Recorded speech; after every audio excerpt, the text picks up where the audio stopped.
So, a lot of the business owners that I talk to seem to have the same idea regarding their sales process or their sales funnel. They look at it like this, right? That we are actively trying to pull people down through our sales process. Cold leads at the top there, those are the fresh people coming in, and then the warmest leads at the bottom. This is where people are actually buying things. And the assumption with this, from what I can tell, is that people think that they'll just naturally end up at the bottom of the funnel somehow, some way, right? But knowing everything about marketing, you know that that's probably not the case. It's never as straightforward as it sounds. And the idea with this, I think a lot of people think of it like adding motor oil to an engine, right? I have to do this for my own car every now and then is we have to add a little oil, right? So we grab a funnel, pour some oil into the top, and then I have to wait for that oil to get down into the oil pan at the bottom of the engine. And that could take some time, right? And what's bringing that oil down is gravity, obviously, right? It's oil. But people in a sales funnel don't act the same way. It's not as predictable as pouring in something and then the gravity just pulling it down to the bottom because people get confused. People want to look at other options. People are people, right? They're completely unpredictable. And something to keep in mind is when you're doing a sales process, when you're building that out or whatever it is that you're doing, you have to keep that in mind because people are going to come into your sales process and they might see different pieces of content. This looks like pizza now that I'm making it. Um, but people will see different pieces of content and they might stall out. Okay. They might get distracted. They might get busy. Something with their life might come up and they might get drawn into some other situation entirely for 2 weeks, right? This just happened to a client of mine. He has been pretty much out of the loop for a couple of weeks now because of some issues, right? So there's always going to be a reason that things stop, okay? So that means that we cannot rely on gravity alone. We can't rely on just time bringing these people through. And what we really should do is put our funnel on its side, right? We don't think about it like this.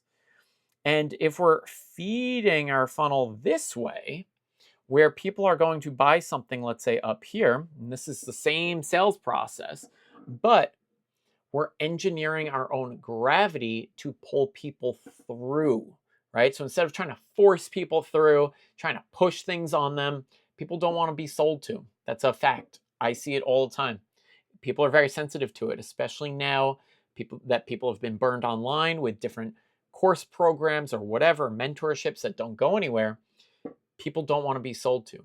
But if you can generate different pieces of content that actually solve somebody's problem, well, you'll get them further along in your sales process at the same time. It's kind of like magic, okay? So what we do is we create different pieces of content that are engineered to bring people up and through our actual sales process, okay?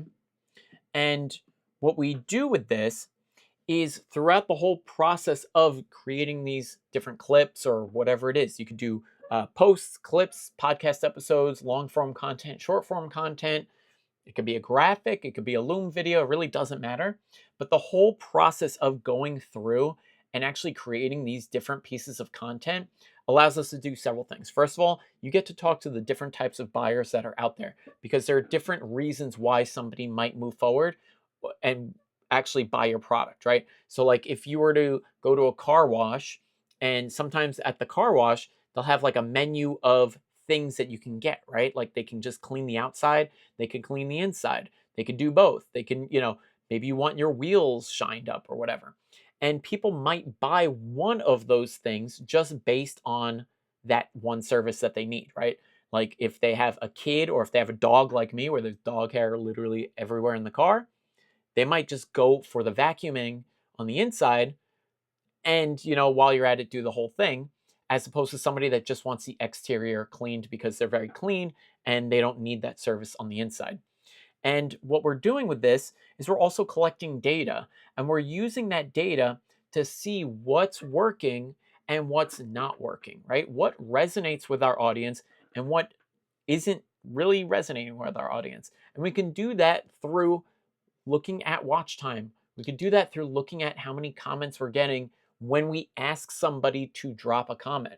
We can look at what the engagement signals actually look like in the ads manager, and we can use that to decide, should we double down on what we're doing and continue, or do we need to stop, pivot, and readjust, right? Because that's what this is. This is literally a learning process, and it's an iteration process. And I think if people understood that, the job is never done. Okay, you always have to be creating content. You always have to be feeding that machine. You always have to be pulling in those people with what I'm talking about. So, you can look at um, and the way that I like to do this is with 7 days of data. When you're starting out, ultimately, you really need 90 days of data.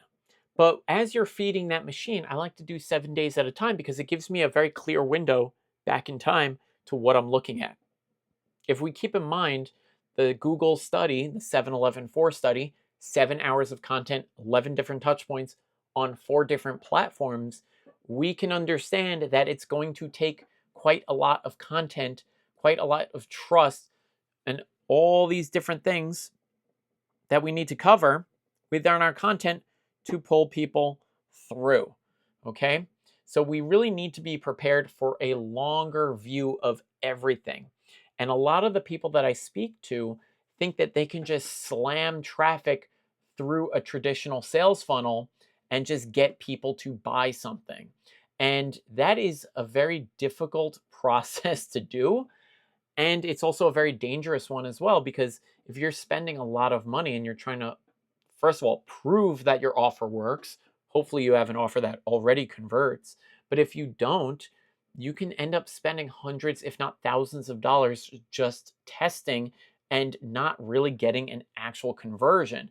And the worst part about that is you're not collecting the data that you need to do that iteration process that I'm talking about, so that we can naturally pull people through our process. So, what you really need to do is what I recommend: start with a small budget, very small budget, and test and iterate and look at what you're getting. Okay. So many people just skip this step, and it's super, super important.